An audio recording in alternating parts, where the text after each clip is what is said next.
The stars were quiet. The blackness of space stretched in all directions, cold and endless.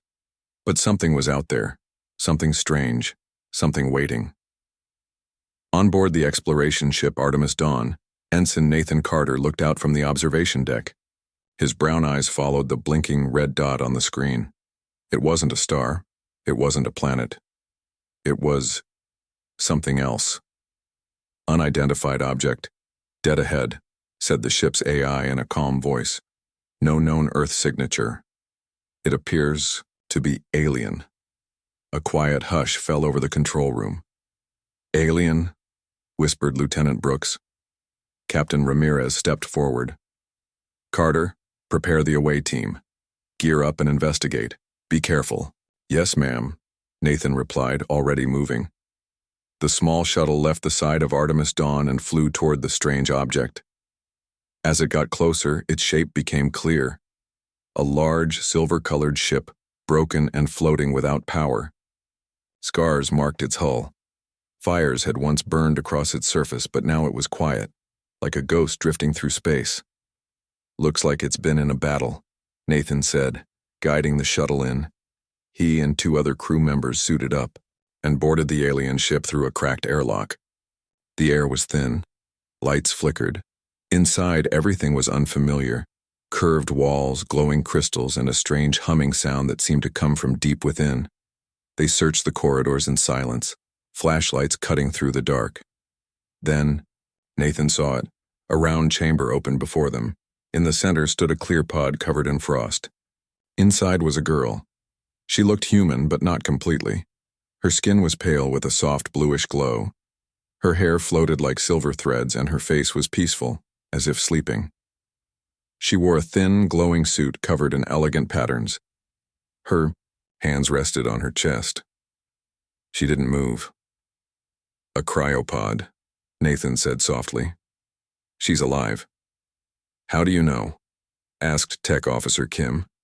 Nathan pointed to a faint blinking light on the pod's surface. Heartbeat monitor. Still.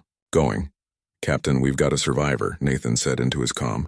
It's a female humanoid in stasis. Should we bring her aboard? There was a long pause. Then the captain's voice came through. Do it. Bring her back. But keep her in quarantine. Back on Artemis Dawn, the alien girl was moved to the med bay. Scientists and doctors worked carefully, scanning her body, studying her vitals. Nathan watched from behind the glass, his hand pressed against the wall. She looks so peaceful, he said. She's not human, replied Dr. Singh. But she's close, very close. The cryopod was slowly opened. Warm air surrounded the girl's body. Machines beeped. Her fingers twitched. Then her eyes opened. They were bright violet, like glowing amethysts. She gasped, sitting up quickly, eyes darting around in panic.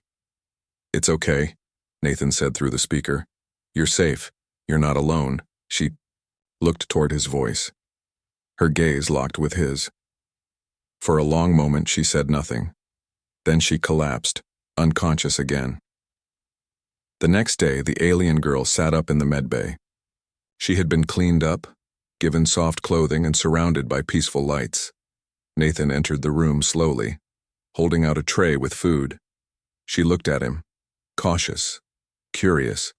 He smiled gently. Hi, I'm Nathan. Nathan Carter. Can you understand me? She tilted her head. Then softly, she spoke a word. It wasn't English. It sounded like music. The ship's AI translated. She says her name is Ilari, the voice said through the speaker. Language data absorbed. Translation beginning. Ilari, Nathan repeated, nodding. Nice to meet you. She looked at the food, then back at him. He nodded again. She picked up a small piece and took a bite. Her eyes widened. Taste, she said slowly in English. Yes, Nathan laughed. Taste. She smiled, a soft, shy smile. Her skin shimmered slightly as if it reflected emotion. Over the next few days, Ilari recovered slowly. She stayed quiet, watching everything with careful eyes. She learned quickly, repeating words, asking questions with gestures, and listening to the crew's voices. Everyone on the ship was curious about her, but Nathan stayed by her side more than anyone else. One evening, as the stars shone outside the window, Ilari stood looking into the black sky. Nathan joined her. "It's beautiful. Out there," he said. She turned to him. "Dark, but beautiful," she said softly. He nodded. "Kind of like you." She blinked. Her face changed color. A soft purple blush spread across her cheeks. Her glowing eyes widened. She looked down quickly, silent. Nathan smiled. "Did I say something wrong?" She didn't speak, but her hands trembled slightly and her lips curved into a tiny, quiet smile. In that moment, they both knew something special had begun, not just between two people, but between two worlds. Life on the Artemis Dawn changed after Ilari woke up. Everyone had questions. Who was she? Where did she come from? Was she dangerous? But Ilari was quiet and calm. She didn't speak much. She spent her days learning Earth languages, walking softly through the halls and watching the crew with curious eyes. She stayed in a private room with warm lights and quiet music. Nathan often visited her there, always bringing something: books, puzzles, snacks, or simple gifts. He wanted her to feel welcome. "Do you like it?" he asked one day, handing her a small music player with soft earth melodies. Ilari tilted her head, then placed the earpiece gently in her ear. As the sound played, her glowing violet eyes widened. "This is peaceful," she said, choosing her words carefully. Nathan smiled. "It's called music." She looked at him. "We had something like this, long ago." There was sadness in her voice. Nathan noticed it but didn't push. Instead, he sat beside her. "Can you tell me about your people?" Ilari was quiet for a moment. Then she closed her eyes. "I remember. Stars," she whispered. "A bright city floating in the sky. My people were the Elisari. We lived in peace. We made art, music, light, not war. Never war." Nathan leaned forward. "What happened?" She opened her eyes. "They came. Machines, cold, no heart. They called themselves the Drak. They destroyed everything." Her voice trembled. "My ship was one of the last to flee. I was in stasis. I was told I would wake when it was safe." Nathan's hands tightened. "The Drak, are they still out there?" "Yes," she said softly. "And they don't stop." That night, Nathan met with Captain Ramirez and the science team. "If she's telling the truth," Nathan said, "we could be next." Dr. Singh nodded. "We've checked the remains of her ship. The technology is advanced, more advanced than anything we've seen. And the damage was precise. Too precise for a natural event." "And she's the only survivor?" the captain asked. "Yes," Singh confirmed. "The rest of the crew didn't make it." Captain Ramirez leaned back thinking. "We'll send this information to Earth Command, but without solid proof they won't act." Nathan clenched his fists. "Then we find proof." A few days later, Ilari was invited to the observation deck for a small gathering. The crew had prepared a welcome dinner, Earth style. There were fruits, warm dishes, and sweet treats. Ilari walked in slowly, looking at everything with wonder. She touched the tablecloth gently and smiled when she saw the candles. "This is kind," she said. The crew clapped politely as she bowed her head. Then she sat near Nathan, watching others laugh and talk. She didn't eat much, but she tried a few things and nodded politely. After dinner, she stood by the wide window staring at the stars. Nathan walked up beside her. "Do you miss your home?" She didn't answer at first. Then she whispered, "I miss the songs." He looked at her. "Songs?" "We used to sing to the stars," she said, her eyes far away. "We believed they listened." Nathan smiled gently. "Maybe they did." She looked at him again. "Nathan, Yes? You said something to me before. Back in the med bay. He paused, then nodded. Yes, I said, you're very beautiful. Her cheeks turned purple again, just like the first time. I didn't know what to say, she admitted. No one has said that to me before. Nathan blinked, surprised. Not even back home? She shook her head. My people didn't speak in that way. We shared light, not words. He chuckled softly. Well, on Earth, we sometimes say what we feel. She smiled again, a soft, quiet smile. Then she said something that made his heart skip. I think I like your way. Later, as the ship continued its journey, Ilari spent more time with Nathan. She asked questions about Earth, its oceans, its forests, its people. He showed her pictures and old videos. She loved watching birds fly in rainfall. It's beautiful, she said. So full of life. Nathan nodded. Yes, and now we need to protect it. Ilari became more open as the days passed. She even joined the science team to help translate parts of her ship's database. They learned about Elisari technology, energy systems, and ancient star maps. But one file made everyone stop. It was a warning, a recording from her ship's captain in her language. Ilari translated the message. The Drak are not machines, like you know them. They are hunger. Cold logic, no emotion. They see life as waste. They burn stars. They break worlds. We tried peace. They wanted silence. We failed. The message ended with coordinates, far beyond the edge of human space. Dr. Singh looked worried. These match the location of a long-range probe we lost contact with 6 months ago, Captain. Ramirez's face darkened. That can't be a coincidence. Nathan found Ilari alone in the garden dome, surrounded by artificial plants and light. He sat beside her.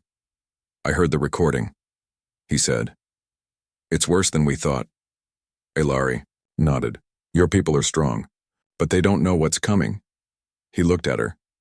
Will you help us stop it? She turned to him. Her face was calm, but her voice was firm.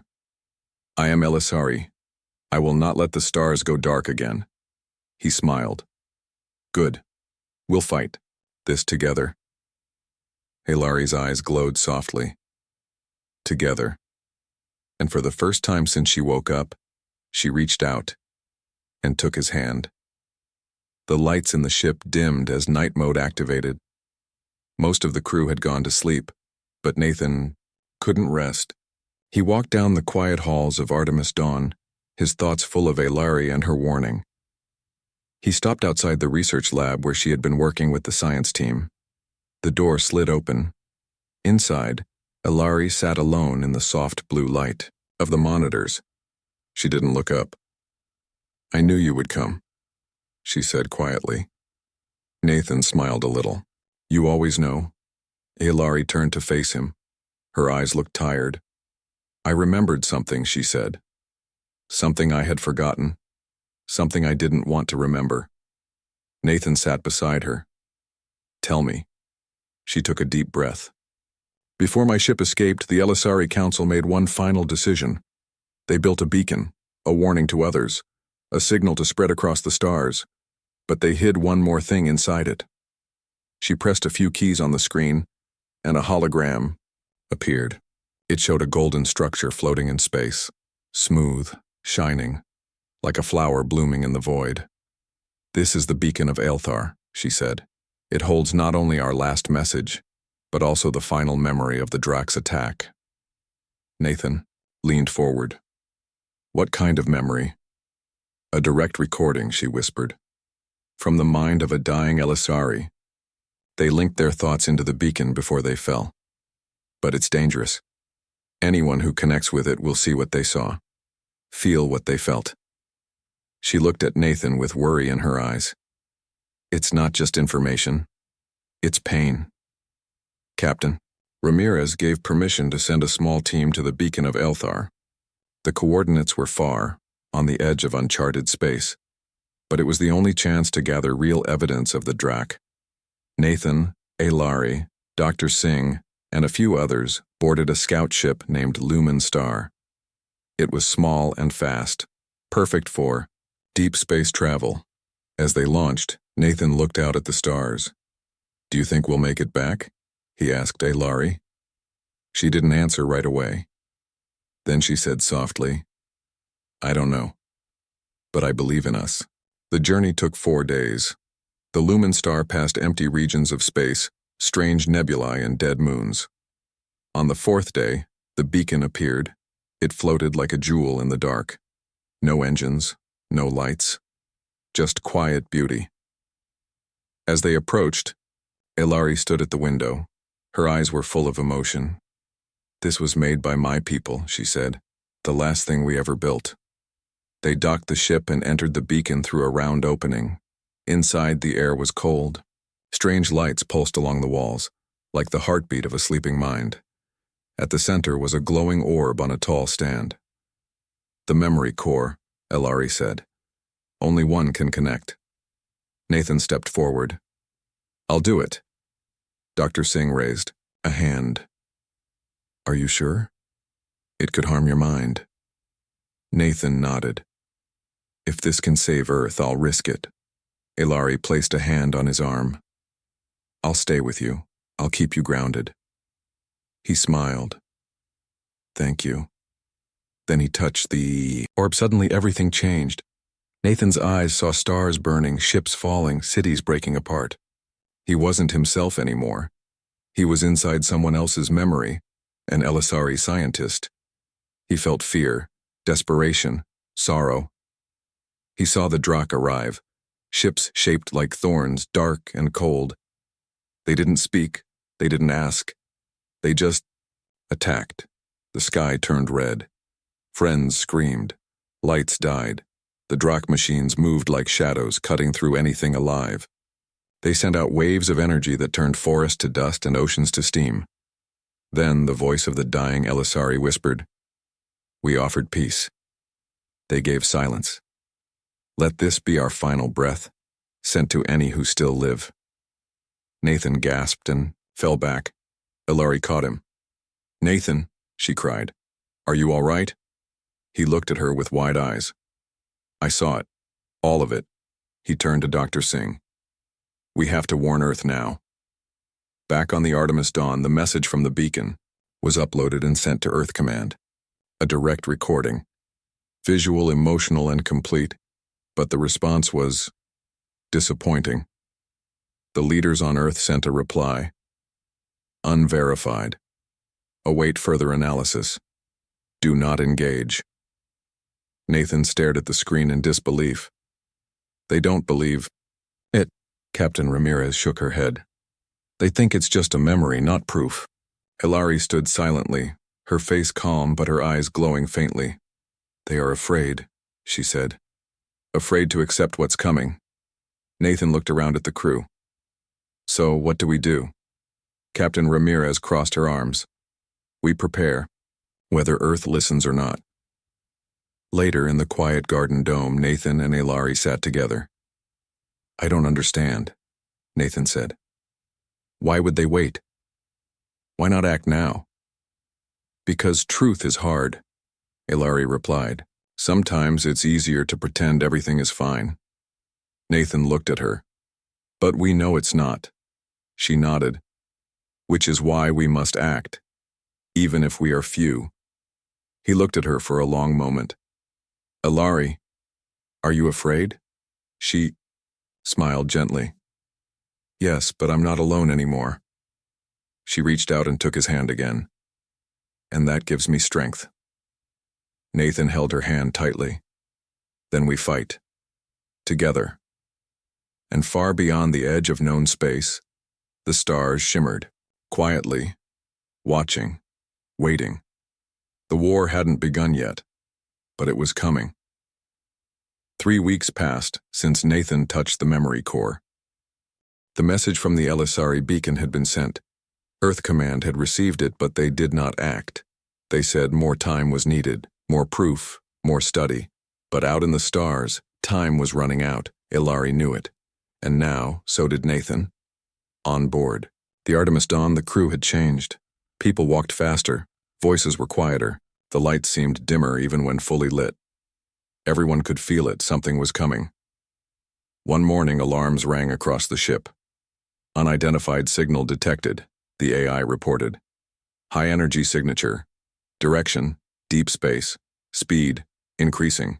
Captain. Ramirez rushed to the bridge. Show me. The main screen lit up. A strange object was moving toward them. Fast. It's not from Earth, said Lieutenant Brooks. And it's not Elisari either. Nathan stared at the screen. The ship was black and sharp like a claw tearing through the stars. Eilari stepped onto the bridge. She looked at the screen once, and her face became still. It's them, she said. It's Drak. The room went silent. Captain Ramirez gave quick orders. Raise shields, prepare weapons, get ready. But we're not a warship, said Dr. Singh. We're just explorers. Then today, Ramirez replied, we fight like defenders. The Drak ship didn't answer any signals. It didn't send a message. It didn't speak. It just came. Fast. Nathan ran to the weapons console. Targeting systems ready. Standing. By. Eilari stood beside him. You've never fought them before, she said. No, he admitted. But I've got something they don't. She looked at him, puzzled. What? He smiled. You. The Drak ship fired first. A blast of dark energy slammed into Artemis Dawn. The shields held, but the lights flickered. Minor damage, the AI reported. Shield strength at 84%. Return fire, Ramirez ordered. Nathan pressed. The trigger. Laser beams shot from the ship's front cannons. They hit the Drak vessel, but the black metal absorbed the energy. The enemy ship didn't slow down. They're adapting, Eilari said. They always do. Then she placed her hand on the control panel. Her fingers glowed with light. Let me help, she said softly. The console changed color, glowing with Elisari code. What are you doing? Nathan asked. Upgrading your systems, Eilari said. With Elisari power. The ship's weapons brightened. The lights steadied. The shields grew stronger. New targeting data appeared on the screen. Whoa, Nathan breathed.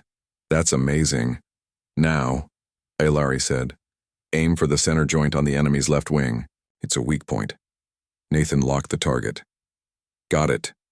He fired. This time the beam hit hard. The enemy ship twisted and slowed. You did it, shouted Lieutenant Brooks. Not yet, said Eilari. They're calling for help. More signals appeared on the radar. 3, 5, 7. They're coming, the AI warned.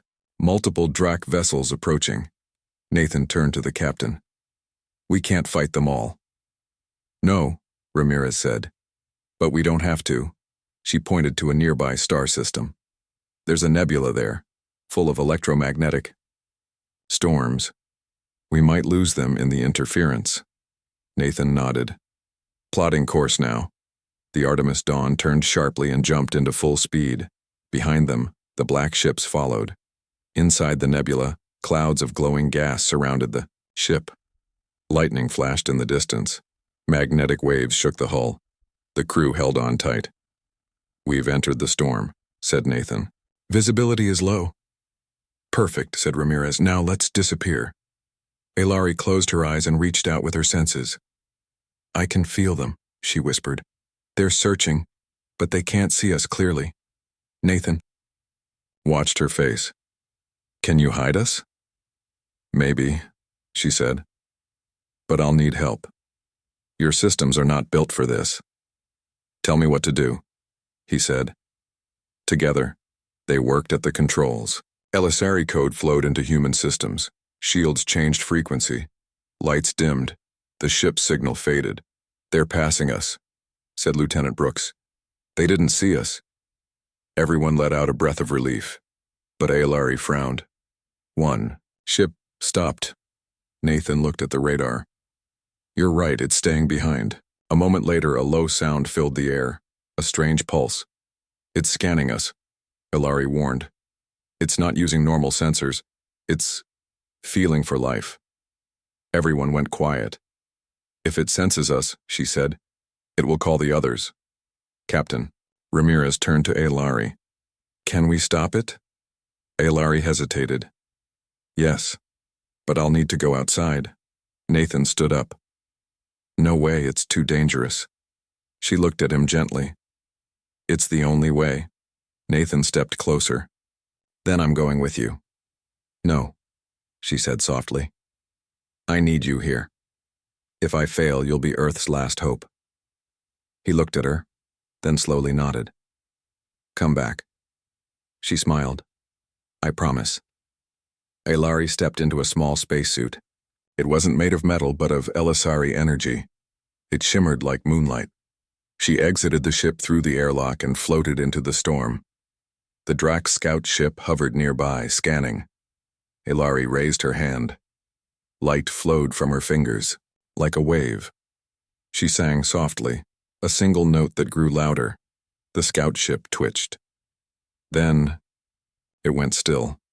Its lights blinked once, and went dark. Back inside, Nathan stared at the radar.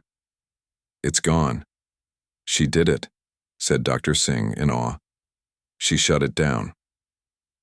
Moments later, Ailari returned through the airlock, tired but smiling. Nathan ran to her. You came back, he said. She nodded, her voice weak. I told you I would. He helped her sit. Rest now, we're safe. For now. But Ailari looked toward the stars. They'll be back, she whispered. With more. Nathan's face turned serious. Then we get ready. And as the Artemis Dawn flew quietly through the storm, the crew knew one truth. The war had begun. The Artemis Dawn floated safely within the nebula, hidden for now.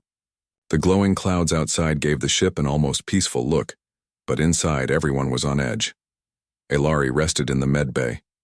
Her energy had been nearly drained after disabling the Drac scout ship.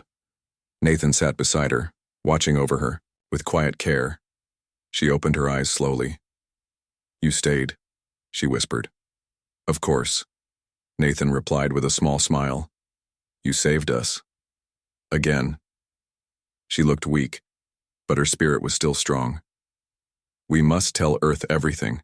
They need to understand. Nathan nodded. They will. I'll make sure of it.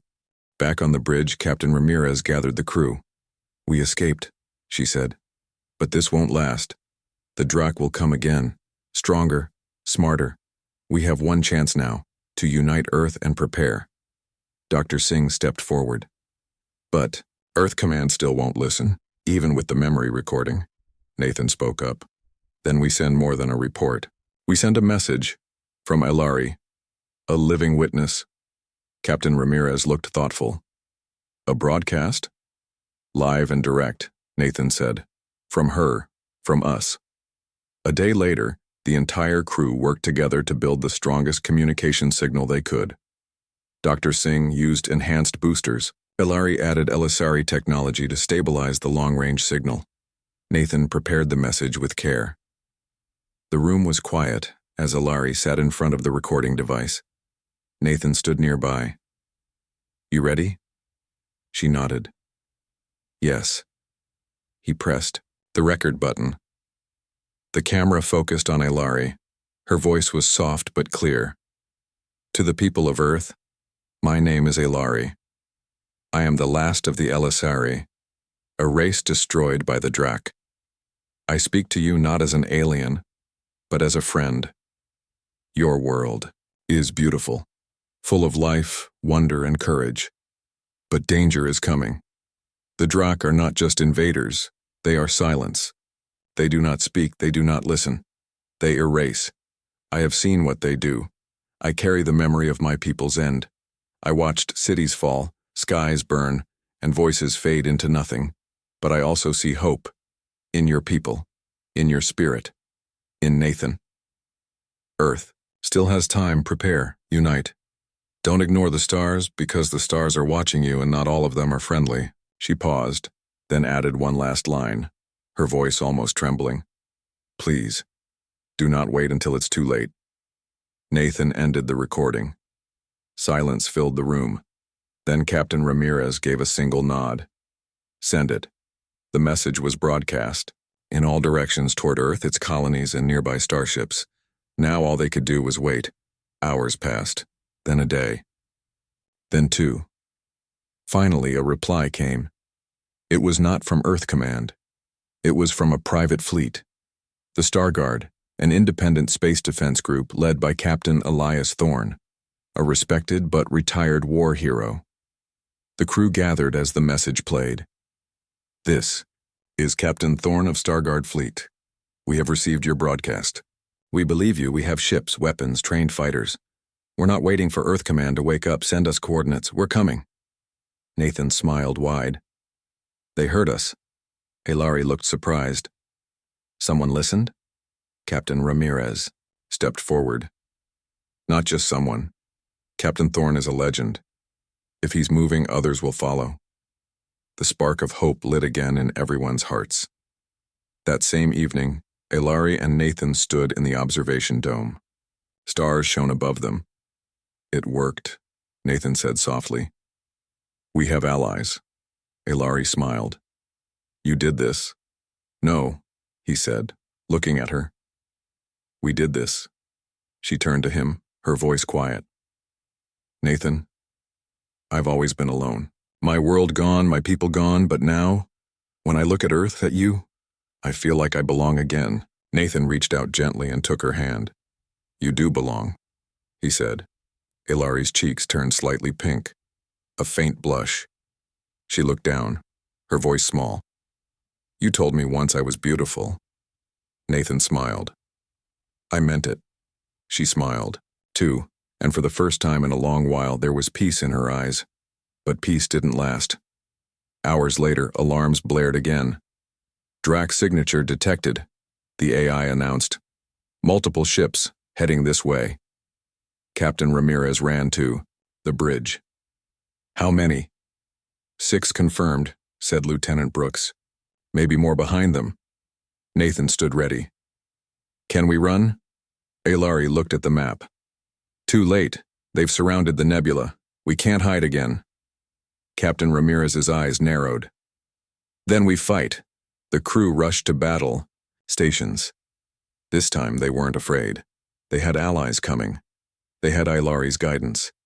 They had something that Drac would never understand. Human determination. Outside, the Drac ships drew closer. The storm lit up with flashes. The darkness thickened. Inside, the Artemis Dawn prepared for the hardest battle yet. Nathan stood by the weapons. Hilary stood by his side. You ready? He asked. She nodded. Always. As the Drac ships moved in for the kill, the stars around, the nebula shimmered. A new signal appeared on the radar. Captain Ramirez smiled. Starguard has arrived. Hundreds of ships appeared from hyperspace, sleek, armed, and ready. Captain Thorne's voice echoed over the comms. We heard your call. Let's show them what Earth can do. The battle for survival had begun, and this time, humanity was not alone. The stars shook. The moment the Starguard fleet arrived, the darkness of the nebula lit up with flashes of light. The Drac ships turned from the Artemis Dawn and charged toward the new threat. Captain Ramirez stood firm, on the bridge. Stay behind the Starguard line, she ordered. Let them take the front. Yes, Captain, said Lieutenant Brooks, bringing us into formation now. The Artemis Dawn moved beside the lead ships of Starguard. Vessels, bigger, faster, and fully armed. At the center flew Captain Thorne's flagship, the Valiant Flame. Captain Ramirez, Thorne's voice came through the comms, deep and calm. We'll hold them. Use your advanced sensors and Hilary's intel to guide our shots. We're ready, Ramirez replied. Nathan and Hilary were already at the main console. Hilary focused on the map. Her glowing fingers moved quickly across the screen. The Drac use a pattern, she said. They don't attack randomly. If we break their rhythm, they get confused, Nathan nodded. Then let's break it. The first wave hit. Black Drac ships flew fast and silent, releasing dark energy beams that cut through space like lightning. The Starguard fighters flew to meet them, their weapons blazing. Boom shook the void. 3 Drac ships exploded in fire. But the Drac were not easy enemies. One Starguard cruiser was hit hard. Its engines died. It drifted into the storm, burning. They're strong, Nathan said. But not unbeatable, Alari replied. She pointed to the lead Drac ship. That one is controlling the others. If we take it down, the rest will become slower. Got it, Nathan said. Sending target data to Starguard now. Captain Thorne's voice came again. Copy that, Artemis Dawn. Locking on the lead ship. The Valiant flame turned and unleashed a massive pulse cannon. It struck the Drac leader with blinding force. The black ship twisted, trying to escape. More Starguard ships followed, shooting with lasers and missiles. Together they overwhelmed the Drac leader. It exploded in a burst of blue and red light. A loud cheer rose inside the Artemis Dawn. They're breaking formation, Lieutenant Brooks shouted. It's working. Nathan grinned, but the victory was short-lived. A new reading appeared on the radar. Warning, the AI said. Large object detected, far edge of the nebula. Everyone looked at the screen. Ship was approaching, twice the size of any seen before. Its shape was like a shadow, long and sharp. Its energy reading was off the charts. Alari's face went pale. No. Nathan turned to her. What is it? She spoke slowly. It's a Drac Eclipse class, a command ship. Only one ever destroyed my planet. Now it's here. Captain Ramirez took a deep breath. Then we finish this. Together. The Starguard ships regrouped. New target, Thorne ordered. All firepower on the Eclipse class. The battle turned furious. The massive Drac ship unleashed waves of dark pulses. It didn't shoot like the others. It consumed. A blast hit a Starguard destroyer. The ship vanished into black smoke. We can't beat it head-on, said Dr. Singh. We need a weakness. Alari's hands moved quickly across the map. Wait. I see it. Its core is protected by a dark shield, but only when attacking. If we can make it focus on defense, the shield will drop. Nathan looked at her. So we distract it, while someone attacks the core? Yes, Alari nodded. I'll do it, Nathan said. Captain Ramirez turned. That's suicide. Nathan looked calm. If I fly in fast, time it right, and Alari guides me, I can do it. Alari looked into his eyes. You'll need me with you. I can disable the shield when you're close. Captain Ramirez stepped forward. You sure? They both nodded. Then go, Ramirez said. We'll cover you. Nathan and Alari raced to the smaller fighter docked inside the Artemis Dawn. It was fast, sleek, and built for speed, not armor. They launched into the battle, flying under cover of Starguard fire. Alari guided with steady hands. Left, rise. Now, avoid the wave. A pulse of dark energy passed just beneath them. The giant Drac ship loomed ahead, its center glowing with power. They see us, Alari said. Let's make them watch, Nathan replied. They flew directly toward the Eclipse class. Inside, Alari focused. Her hand touched the side panel, sending Elisari code into the ship's system. A soft glow surrounded them. The core is almost exposed, she said. Wait for my signal. The Drac ship turned toward them. Its main cannon opened. Now, Alari cried. Nathan fired the EMP torpedo. It struck the center of the ship. A blinding light burst out. The dark shield dropped. All ships, Thorny shouted. Now's our chance. Hit the core. Every Starguard vessel fired at once. Beams of light, rockets, and plasma bolts tore into the command ship's heart. The Eclipse class groaned like a dying beast. And then, it exploded. The light filled the nebula. The battle was over. Hours later, the Artemis Dawn and the Valiant Flame met side by side. The injured were treated. The lost were remembered. Captain Thorne spoke on all channels. Let today be the day Earth stood up. Not just for itself, but for the galaxy. Nathan and Alari stood together in the observation dome once more, this time not watching for danger, but for peace.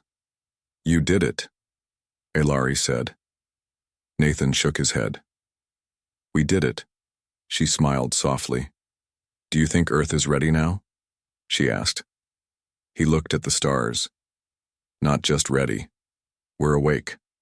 Alari turned to him. Then there is hope. For both our kinds. And as the stars watched silently, two different beings stood together, hand in hand, not as alien and human, but as allies. Maybe more.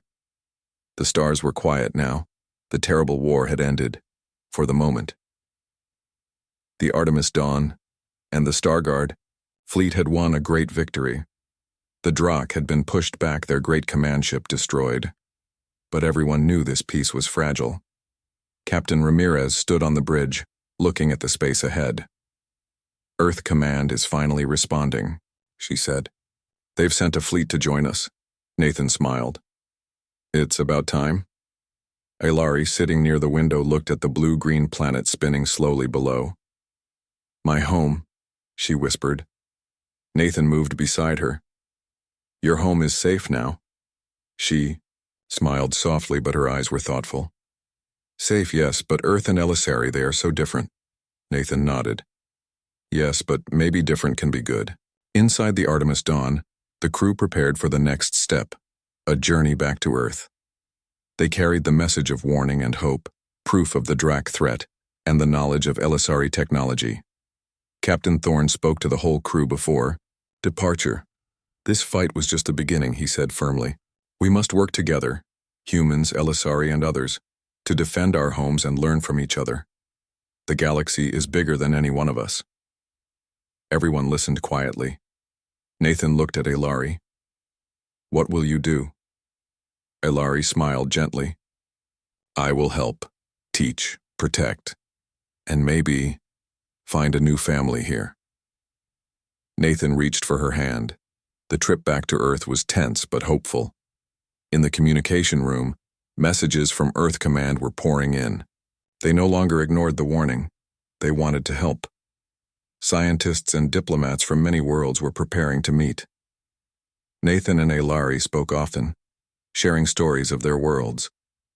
One evening under a sky of stars, Nathan said, I never imagined I would find a friend or more in the stars.